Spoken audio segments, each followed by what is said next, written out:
The IAIS already had a standard process for doing self-assessments and peer reviews, but it only used them particularly regarding their existing ICPs. So once we produced the application paper on inclusive insurance, then we had some standards to say to countries, well, where do you fit against those standards? Let's have a tool that can make an assessment against that, the extent to which you are supportive of inclusive insurance markets, or the extent to which the learning in the application paper still needs to be applied.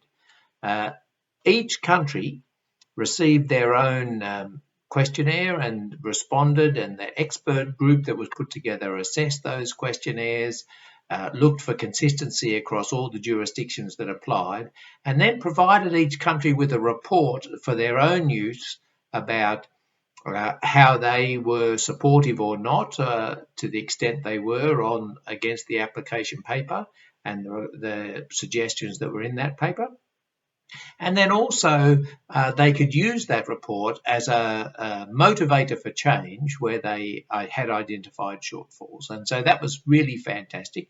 The reports themselves for the individual countries were up to them to publish, consistent with the rest of the IAIS process.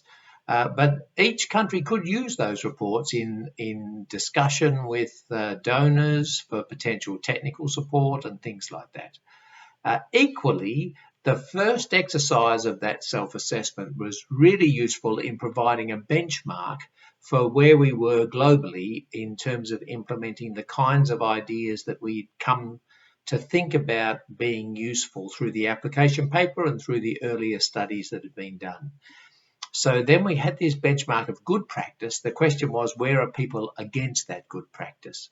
And so an aggregate report of the status across the study was produced, which gives us a really good starting point, because then in the future we could make use of that to say, well, are we making progress from here? Are we implementing these things? But at least we know where we were starting. We had a sort of like a zero base coming out of that report through the aggregate report in the study. So I think both the individual country studies as well as the aggregate report were tremendously useful as part of that self-assessment process. And since then, it has been followed up with updates, and we hope that that continues to be something that's really valuable. At least the material that was in that paper, I think, remains relevant as today as much as it ever was.